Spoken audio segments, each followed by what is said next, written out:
You alright, Ross? He did kick me up the arse! WTF! WTF!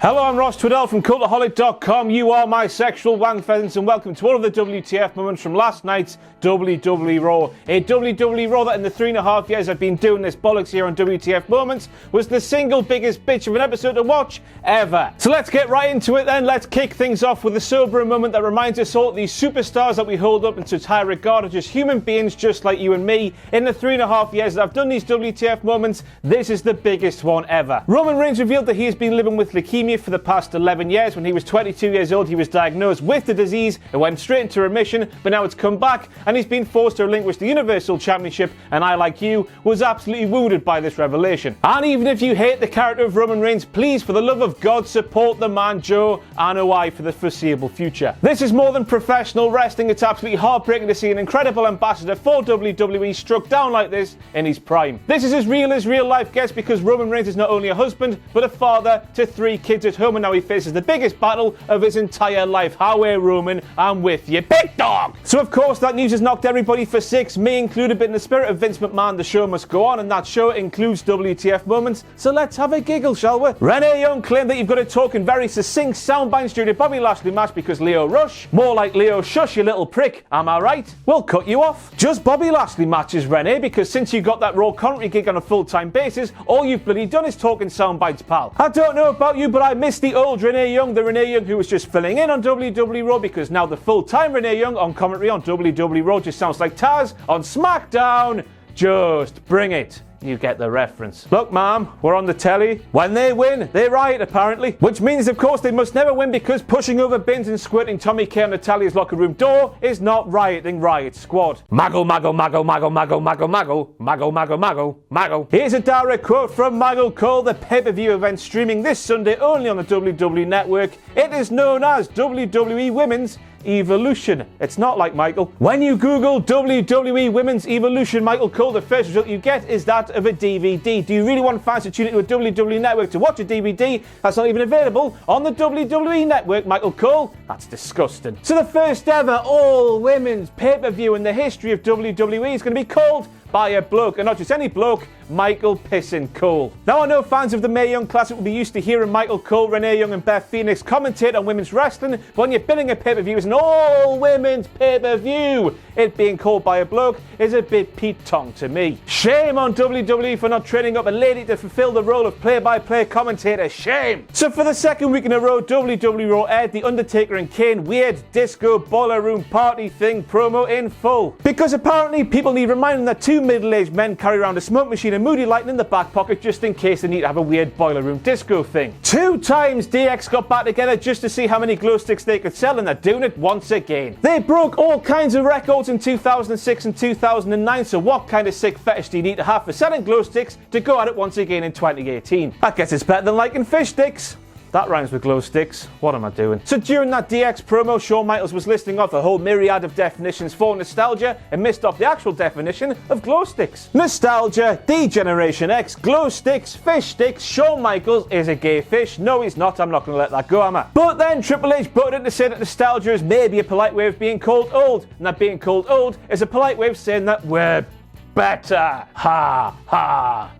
Triple H. Aye, only because of your birth certificate, pal, and the fact that you work for a company that has to remind everybody millions and millions and millions of times a year that you once beat another wrestling promotion in a war 20 bastard years ago, almost. And also because you work for a company that in 2018 does not want to build a superstar in the true sense of the word, giving all the power to a superstar like Hulk Hogan, like Stone Cold Steve Austin, and like John Cena. You're lucky you were born when you were, Triple H. When WWE 13 came out 6 pissing years ago, I realised just how sick I am of the Attitude Era, and this feud has confirmed that feeling even more. Somebody needs to let Triple H know that Halloween is a sequel and not the original being re-released. Halloween being the biggest movie in the world today is not comparable to D-Generation X Reforming whatsoever, unless of course Shawn Michaels is being played by Nick Jackson and Triple H by Matt. You know what I'm referring to here. What's Hunter like, eh? Going senile at his old age. Bong! The lights go out, the crowd goes radio rental. Could The Undertaker be here to confront the 2 Asian daddies in the ring?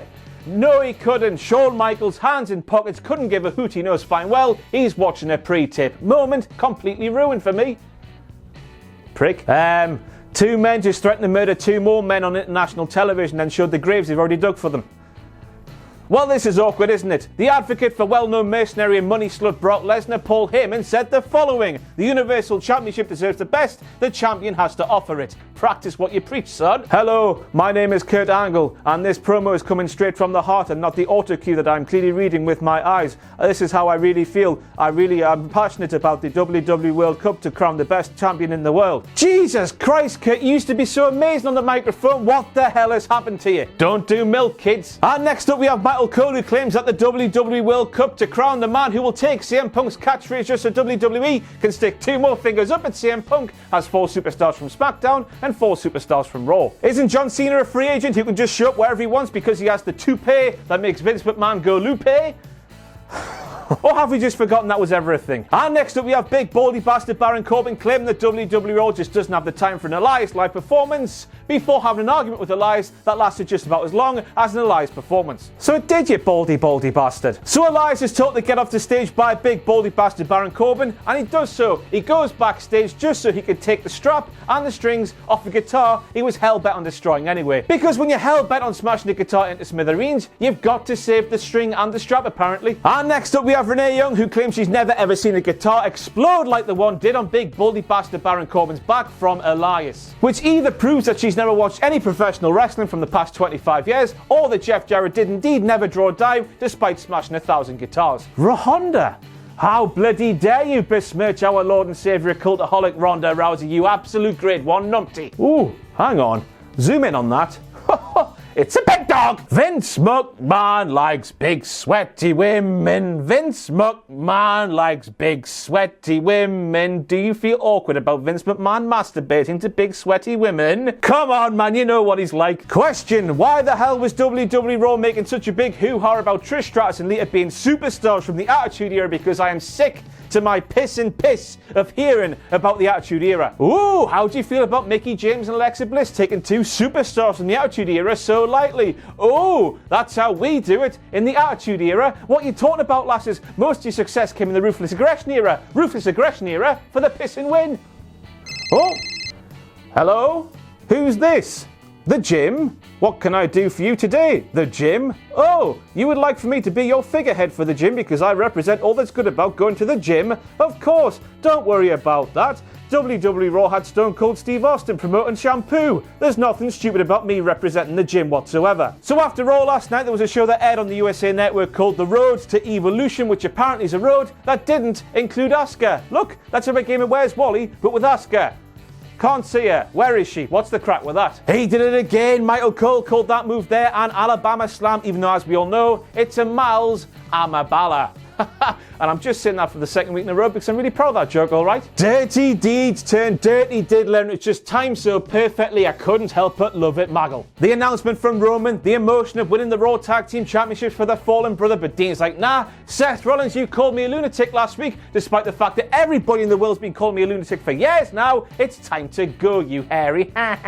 Cross with Jesus, son. Not only that, but you had the audio from the crowd cutting out bad times during that last segment because of all the heat coming from the crowd towards Dean Ambrose. It was so nice to see heat in WWE once again, and you had that woman there being all like, oh, what? Oh, hell no. Huh? Hold up. We all thought that Becky Lynch's heel turn would be the best of 2018, but Dean Ambrose was like, nope, you hold my beer, Becky. I'm going to turn my heels better than you.